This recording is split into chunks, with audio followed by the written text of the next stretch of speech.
رسوله الكريم أما بعد فأعوذ بالله من الشيطان الرجيم بسم الله الرحمن الرحيم وإذ أخذ الله ميثاق النبيين قال الله في مقام آخر قد جاءكم من الله نور وكتاب مبين قال الله في مقام آخر وما أرسلناك إلا رحمة للعالمين قال رسول الله صلى الله عليه وسلم إن أعجب الخلق إليكم إيمانا صدق الله العظيم وصدق رسوله النبي الكريم الأمين ونحن على ذلك لمن الشاهدين والشاكرين والحمد لله رب العالمين عشق او بغضی کے جملہ انبیاء یا فتن از عشق او کی رو گیا عقل قربان کن بپیش مصطفیٰ حسبی اللہ گو کے ازداہ ام گفا پیام خالق بنام خلقت لیے جو خیر الانام آئے ہر ایک قدم پر خدا کے ان پر درود آئے سلام آئے خود خدائے موتی بدست قاسم ہر ایک کے دامن کو بد رہا ہے ہمیشہ ان کے در کرم پر ہوا سے آئے عوام آئے ببرکت ان اللہ وملائکتہ یصلون علی النبی یا ایھا الذین آمنوا صلوا علیہ وسلموا تسلیما اللهم صل على سيدنا ومولانا محمد وبارك وسلم وصل عليه سامعین کرام تعارف اور سلام تو بعد میں ہوگا اللہ تعالیٰ نے جب ہمیں اپنے مصطفیٰ علیہ السلام کی اس کرسی پر دوسرے لفظوں میں جسے ہم منبر و محراب کہتے ہیں ان میں کھڑا ہونے کی اور بیٹھنے کی جو صلاحیت عطا فرمائی اس کے ساتھ ہی ایک گندی چیز جسے کہیں اور اعلیٰ چیز بھی جسے کہیں وہ دماغ بھی عطا فرمایا خدا تعالیٰ نے ہمیں وہ عقل و شعور دیا جس کو یہ چند ہاتھ میں ہم کتابیاں اٹھا کر نہیں سمجھ سکتے جس کو ہم رٹائیاں لگا کر نہیں سمجھ سکتے سامعین کرام اگر دین الاسلام کا تقاضا سمجھنا ہو اسلام کا مدعا اور مقصد سمجھنا ہو تو بہت سارا خون جلانا پڑتا ہے اس کے لیے 20 سال محنت کرنی پڑتی ہے چند رکوعوں کی کتاب اٹھا کر دین الاسلام کا بندہ وہ عالم مفکر مفسر یہ بہت بڑا عظمتوں والا نہیں بن سکتا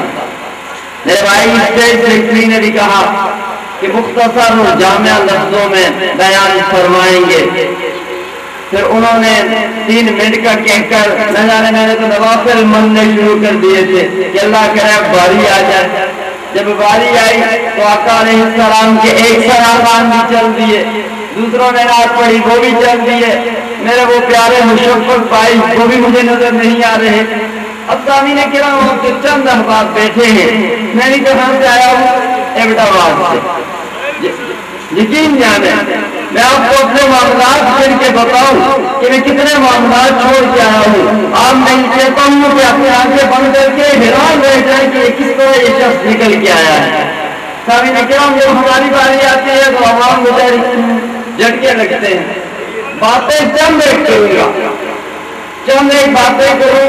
قرآن اور حدیث کو ملاپ کروں گا میں نے آج یہاں پہ 2 حاضریاں دینی ہیں آپ کی ایک تو جو آپ نے یہ اشتہارات میں دعوت نامے میں جو حاضر تھی استاد محترم استاد الکریم منبع رشد و ہدایت پیر طریقت رہبر شریعت استاد العلماء صاحبزادہ شیخ الحدیث و تفسیر علامہ مفتی محمد زبیر صاحب کی تو میری آج ان سے جب میں وہاں سے چلا ایک بار سے تو میں نے ان سے بات کی کہ میں آ رہا ہوں سیدھا آپ کے پاس آنا ہے بابڑا بازار یہ ادھر ہی آنا ہے تو انہوں نے کہا میں تو کسی مجبوری کی بنا پہ راولپنڈی سے باہر ہوں آپ نے وہاں آ کر حاضری میری طرف سے بھی لگا دی ہے سامعین کرام ہمارے مشفق بھائی حافظ عابد صاحب جو ہم نے ایک ساتھ کھایا پیا پڑھا، ہم مکتب ساتھی رہے، پھر ان نوجوانوں نے بھی شرکت کی، پھر تمام انجمن علماء رسول کے جتنے بھی اراکین ہیں، سینئر جونیئر چھوٹے بڑے،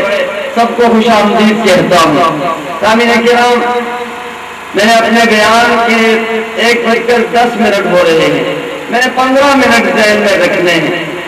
اب آپ کی مرضی 15 منٹوں کے بعد کوئی چیز سننا چاہیں تو 15 منٹوں کے اندر میں آپ کو 2-3-4 آپشن دوں گا، آپ جس آپشن پہ کہیں گے میں اس پہ بات کروں گا۔ سب سے پہلے ہم نے دیکھنا یہ ہے، نعتیں تو الحمدللہ ہم نے سن لی، اگر آپ چاہیں تو میں نوکے زبان، یعنی کہ میں یہ نہیں کہتا کہ میں نعتوں کا انکار کرتا ہوں، نوکے زبان میں آقا علیہ السلام کے دور کے 70 سراخانوں کے نام آپ کو گن کے بتاؤں۔ میرا یہ ایمان ہے کہ آقا علیہ السلام سراخانی کو پسند فرمایا کرتے تھے۔ حسام بن ثابت رضی اللہ تعالیٰ عنہ کے لیے اپنا منبر مبارک جاری فرما دیا کرتے تھے۔ سامعین کرام، میں نے آپ کے سامنے، میں نے آپ سے پہلے یہ کہا کہ میں ٹائم کو مد نظر رکھ رہا ہوں، اگر میں نے کاموں پہ ہاتھ رکھتا الحمدللہ خطبہ پڑھتا تو نہ جانے آپ کے 15 منٹ گزر جاتے، 2-4-6 پوائنٹ لوگ مجھ پہ پیسے پھینکتے تو وہ ان کے ہی 5-10 منٹ لگ جاتے، پھر تعارف کرتا ایک ایک کا نام لے کر نہیں، وقت کو مد نظر رکھ کر بات کروں گا۔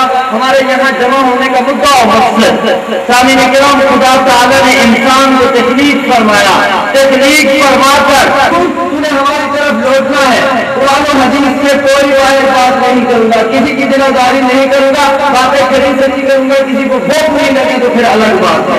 اب سامعین کرام، خدا تعالیٰ نے کیا اعلان فرمایا؟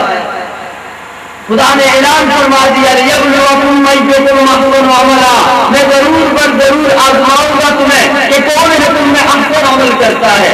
سامعین کرام، یہاں چیز بہتر میلاد النبی صلی اللہ علیہ وسلم کے سلسلہ میں ہے۔ خدا تعالیٰ نے اپنے محبوب کو انسانوں کے اندر پیدا فرمایا، خدا تعالیٰ نے مکہ کے اندر پیدا فرمایا۔ اور سامعین کرام، خدا تعالیٰ کی سب سے بڑی نعمت دیکھیں، خدا تعالیٰ کی نعمت عظمیٰ دیکھیں۔ میں اگر بات کو انسان کی روح سے لے کر جاؤں، اگر میں بات کو انسان کی روح سے شروع کروں، 15 منٹ کا جو میں نے آپ کو ٹائم دیا ہے، اس کے اندر جو 2-4 آپشنیں دوں گا، اس پہ آپ کو بات سمجھ آ گئی تو فوراً نہیں تو وما علینا الا البلاغ۔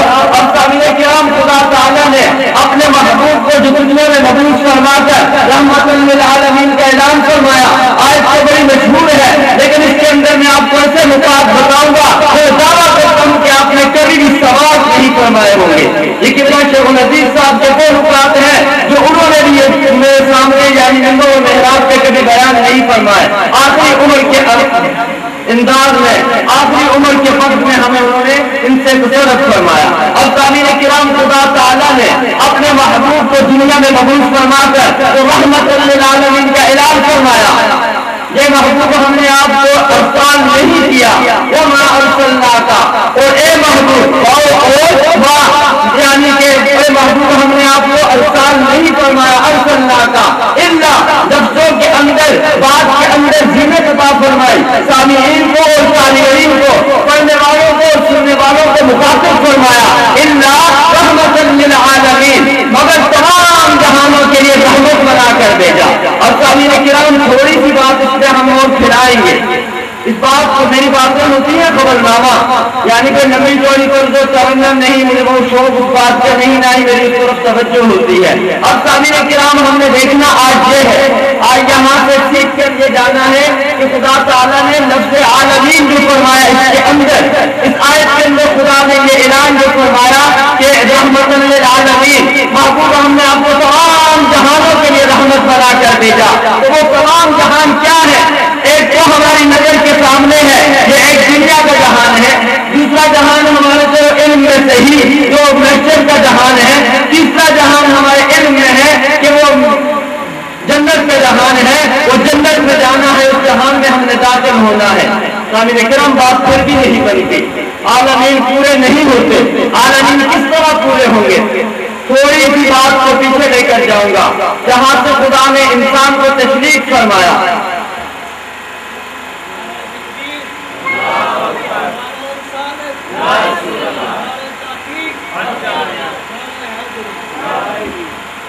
سامعین کرام، اللہ تعالیٰ نے اپنے محبوب کو رحمت بنا کر بھیجا، ہمارے اوپر اس کا کیا فائدہ ہوا؟ ہماری صحت پہ اس کا کیا اثر ہوا؟ ہماری صحت میں اتنے اثر ہوئے کہ جن کا ہمیں پتہ ہی نہیں۔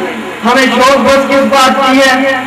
اس بات کی ہے۔ بس تھوڑا سا غور کریں، خدا تعالیٰ نے سب سے پہلے انسان کو کہاں پہ پیدا فرمایا؟ پتہ ہے آپ لوگوں کو؟ پوچھوں گا نہیں، میری عادت بھی نہیں، بتاؤں گا۔ عالم ارواح میں خدا تعالیٰ نے تمام انسانیت کو وہاں پہ پیدا فرمایا، تمام روحوں کو خدا نے پیدا فرمایا۔ وہاں پہ خدا نے ہم پہ، امت محمدیہ پہ، نبی کے غلاموں پہ، نبی کے دور کے بعد اور نبی کے دور کے اندر دخول والوں پہ خدا نے کیا مہربانی فرمائی؟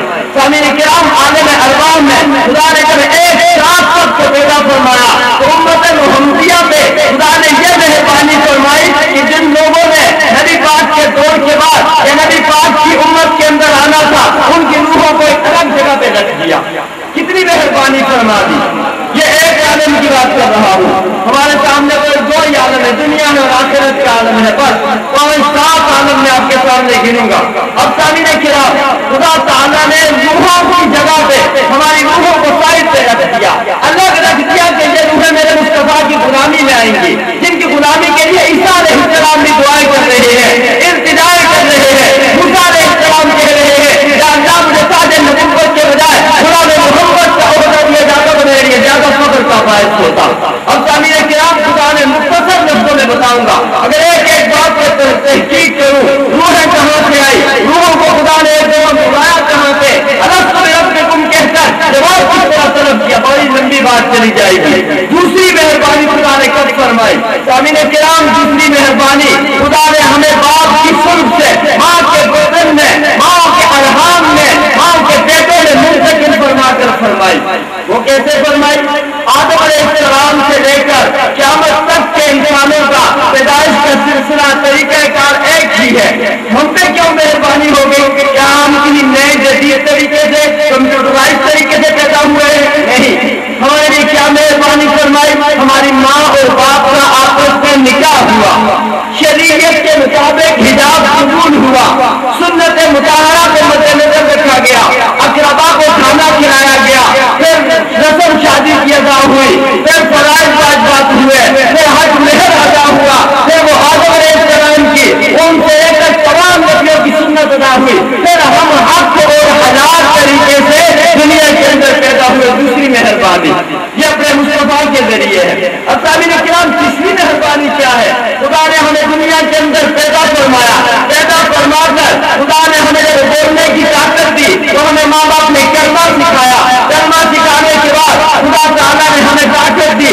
ہم نے قرآن پڑھا، ہم نے نمازیں پڑھنے لگے، خدا نے پھر ہمیں اپنی پاک کلام سے آگاہ فرمایا، جو کلام مصطفیٰ کے سینہ اطہر کو خدا نے نازل فرمائی، اس کلام کے ایک ایک لفظ سے، ایک ایک احکام سے، حرام حلال کی تمیز، حقوق اللہ، حقوق العباد، فرائض واجبات، سنن مستحبات، مندوبات، ہر چیز سے خدا نے ہمیں آگاہ فرمایا۔ تیسری مہربانی پھر سامعین کرام، خدا تعالیٰ نے ہمیں سیدھی راہ، ان ھذا القرآن یہدی للتی ہی اقوم ویبشر المؤمنین الذین یعملون الصالحات ان لهم اجرا کبیرا۔ سامعین کرام، خدا تعالیٰ نے ہمیں قرآن کے ذریعے ہدایت عطا فرمائی، ہمیں وہ سیدھی راہ دکھائی، تیری راہ سے ہمیں واقف فرمایا اور ہمیں بچایا۔ یہ دوسری مہربانی۔ اب سامعین کرام، خدا تعالیٰ نے جو ہم پہ تیسری مہربانی فرمائی، چوتھی مہربانی فرمائی، خدا تعالیٰ نے ہمیں چوتھے جہان میں جانے کے لیے عالم برزخ، ایک تو ہو گیا عالم ارواح، دوسرا جو ہو گیا کون سی زندگی میں نے بتائی تھی؟ ماں کے بطنوں کی زندگی، تیسری زندگی عالم دنیا، اب چوتھی زندگی جو ہماری ہے عالم برزخ کی زندگی۔ خدا تعالیٰ نے ہمیں عالم برزخ کی زندگی سے بھی آگاہ فرما دیا، ہمیں اپنے قرآن کے اندر، کتابوں کے اندر، احادیث مطہرہ کے اندر من ربوں کا، من نبیوں کا، مادینوں کا کے سوالوں کے جواب میں خدا نے مہربانی فرما کر ہمیں ہر بات سے آگاہ فرما دیا۔ پھر قبروں کے اندر کے لیے ہمیں بتا دیا کہ یوم تری المؤمنین والمؤمنات یسعی نورهم بین ایدیہم وبایمانہم۔ سامعین کرام، خدا تعالیٰ نے ہمیں ہر بات سے آگاہ فرمایا کہ مومنوں اگر تم دنیا کے اندر ایمانداری کی زندگی گزارو گے، میرے احکامات کے لبے کہہ کر میرے احکامات کو کر گزرو گے، میرے فرائض واجبات کی پابندی کرو گے، وقت کو دیکھ کر تو میں بھی سمجھ رہا ہوں کہ آج کی فجر میری بھی نہیں پڑی جائے گی۔ سامعین کرام، خدا نے کیا فرمایا؟ میرے احکامات فرائض واجبات کی پابندی کرو گے، اگر تم میرے مصطفیٰ سے محبت کرو گے تو پھر میں خدا ہوتا فرشتے جو تمہاری قبر میں سوال و جواب کریں گے، ان فرشتوں کو کہوں گا فَفْرِشُوهُ مِنَ الْجَنَّةِ، میرے بندے کی قبر کے اندر جنت کا فرش بچھا دو، وَالْبِسُوهُ مِنَ الْجَنَّةِ، دنیا کا گندا لباس اتار کر وَالْبِسُوهُ مِنَ الْجَنَّةِ، جنتی لباس پہنا دو، وَافْتَحُوا لَهُ بَابًا مِنَ الْجَنَّةِ، جنت کے دروازے کھول دو، روشندان کھڑکیاں کھول دو، میرا بندہ دیکھتا رہے، سفر کرتا رہے، میں یہاں پہ سیر کرنے آیا ہوں، واپس ہوتا رہے، پریشان کرتا ہوں میرے بندے کو، صاحب یہ لگا ہوں میں قبر کے اندر ہوں یا کسی باغی کے بعد کے اندر ہوں، ہمیں قبر کی زندگی دے۔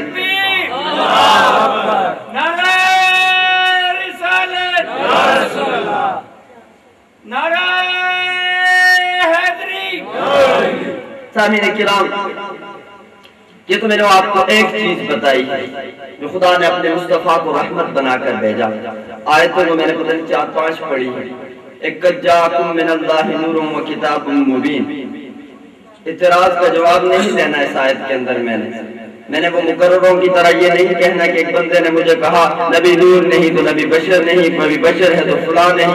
میں قرآن و حدیث کی روشنی میں آپ کو بتانا چاہتا ہوں خدا نے اپنے مصطفیٰ کو نور کہاں پہ بنا کر بھیجا، بشر کس مقام پہ رکھا، خدا نے اپنے مصطفیٰ کو کیا کیا عظمتیں دی۔ سامعین کرام، دوسرا آپشن جو میں نے آپ کو دینا تھا وہ یہ تھا کہ ہم نے دیکھنا یہ تھا خدا تعالیٰ نے اپنے مصطفیٰ کو کیسے دور کے اندر بھیجا، خدا تعالیٰ نے اپنے مصطفیٰ کو کس طرح کے چیلنجز کا مقابلہ کرنے کے لیے کس طرح کے معجزات عطا فرمائے۔ خدا تعالیٰ نے عیسیٰ علیہ السلام کو، موسیٰ علیہ السلام کو جب بھیجا تو ان کے ادوار کیسے تھے، ان کے مخالفین کیسے تھے، ان کو معجزات خدا نے کیسے عطا فرمائے۔ سامعین کرام، اس کے بعد میں نے ایک حدیث آپ کے سامنے رکھی تھی، آقا علیہ السلام نے جو فرمایا، جس چند آپ لوگ بیٹھے ہیں نا، میرا آپ کو دیکھ کے یہ نہیں میں کہہ رہا کہ دل پریشان ہو رہا ہے، میرا دل خوش ہو رہا ہے، کیونکہ 2 صحیح 4 صحیح لیکن کوئی صحیح بندے ہونے چاہیے۔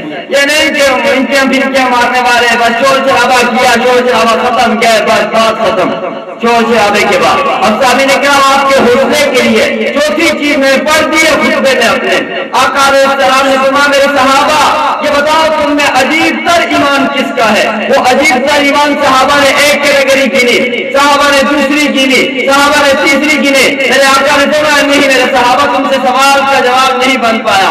آقا نے ہم لوگوں کی طرف اشارہ کر کے بتایا کہ میری امت میں افضل ترین ایمان والے اس دور والے لوگ ہوں گے۔ اب میرا ٹائم پورا ہو چکا ہے، پتہ نہیں آپ لوگوں کو میرا خبرنامہ پسند آیا یا نہیں۔ یہ جو چیزیں آپ کے سامنے میں نے گنی ہیں انہیں کلوز کر دوں یا ان میں سے کوئی ایک چیز کلوز کروں یا بس کر دوں، صاف لفظوں میں بتانا۔ میں نہیں کہتا میں احمدآباد سے آیا ہوں، میں پنڈی میں جمع پلا ہوں، میرا آئی ڈی کارڈ پنڈی کا بنا ہوا، مجھے کوئی پریشانی نہیں۔ یہ بتائیں بس کر دوں، انہیں کوئی ایک چیز بتاؤں یا 15-20 منٹ کے اندر ساری چیزوں کو کلوز کروں؟ کیوں جی بزرگوں؟ نہیں دیکھو طریقہ ہوندہ ہر گل دا مطلب۔ اچھا جی، تھوڑا سا اور پیچھے جاتے ہیں، 15 منٹ آپ سے اور لے لیتے ہیں، ٹھیک ہے؟ کوشش کرتا ہوں 15 منٹ کے اندر یہ باتیں چلے کلوز کرتے ہیں، ٹھیک ہے نا؟ نماز کے متعلق ایک دوست نے مجھے کہا لیکن وہ حدیث کے اندر آپ کے حوصلے کے لیے 1-8 منٹ کے اندر حدیث پڑھ کے آپ کو بتاؤں گا نماز ہمارے لیے کیا فائدہ رکھتی ہے۔ سامعین کرام، خدا تعالیٰ نے موسیٰ علیہ السلام کو دنیا میں مبعوث فرمایا۔ موسیٰ علیہ السلام کے دور کے اندر نوجوان حضرات نے بھی، بزرگ احباب نے سنا بھی ہوگا، نوجوان حضرات نے نئی تاریخ کی کتابوں میں پڑھا بھی ہوگا کہ جادو کا بہت شور شرابہ تھا، جادو کا بہت شور شرابہ تھا۔ خدا تعالیٰ نے اپنے کلیم کو، اپنے موسیٰ کو معجزات ہی ایسے دیے جو جادو کا توڑ تھا۔ ہاتھ بغل میں رکھتے باہر نکالتے تو سورج سے بھی زیادہ اس کی چمک دمک ہوتی، واپس بغل میں رکھ کے نکالتے وہی ہاتھ ہوتا۔ آسا چھڑی وسوٹی زمین پہ پھینکتے اژدہا بن جاتی. پہلی دفعہ تو خود بھی ڈر گئے یہ کیا ہوگا. خدا کی طرف سے حکم آیا میرے موسیٰ اس کو ہاتھ میں اٹھاؤ پھر تمہاری چھڑی بن جائے گی. اب صحابہ کرام پھر اٹھائے پھر چھڑی بن گئی. اب یہاں دیکھیں نا ان کے مقابلے میں کتنے ظالم وہ جادوگر تھے, کتنے زبردست قسم کے وہ جادوگر تھے. جن جادوگروں نے کیا کیا, موسیٰ علیہ السلام کے مقابلے میں رسیاں پھینک دی اور ان کی رسیاں سام بن گئی. دیکھیں کمال جادوگری کا. ایک نبی کے مقابلے میں کس طرح وہ مقابلہ کر رہے ہیں. نبی کے مقابلے میں نبی چھڑی پھینک کے سام بنا رہا ہے, اس وقت کے سامری وغیرہ رسیاں پھینک کے اپنے اپنے کرتب دکھا کے سام بنا رہے ہیں. سبحان تیری قدرت. موسیٰ علیہ السلام نے کہہ دیا فرعون سے کہ سارے جادوگر تو نے بلا لیے ہیں, میری باری آخری ہے, میں ہارا ہوا ہوں, تو اپنوں کو پہلے آگے کر لے. ساروں نے کسی نے رسیاں پھینکی, کسی نے چھڑیاں پھینکی, کسی نے کیا کرتب کیا. جب باری آئی خدا کے کلیم کی, اپنا عصا غصے سے زمین پہ پھینکا تو وہ اتنا بڑا اژدہا بن گیا. وہ 300 جتنے بھی وہ آئے تھے جادوگر سب کے کرتبوں کو ایک ہی بار میں ہڑپ کر گیا. سامعین کرام اندازہ لگا. بات کو آگے لے کر چلتا ہوں. یہ تو میں آقا علیہ السلام کی دور کی بات کر رہا ہوں نا, اس آپ کا ذہن بنا رہا ہوں کہ موسیٰ علیہ السلام کا سیکنڈ دور کیسا تھا. عیسیٰ علیہ السلام کا جو لاسٹ دور تھا, اس کے بعد آقا علیہ السلام کا دور شروع ہوتا تھا. اب لاسٹ دور عیسیٰ علیہ السلام کا. عیسیٰ علیہ السلام کے دور میں طبیبوں کا بہت شور شرابہ تھا. طبیب بڑے لوگ تھے, حکیم تھے, طبیب تھے. سامعین کرام ایک قافلہ گزرا تو انہیں پتہ چلا ان کے علم میں تھا, ان میں بزرگ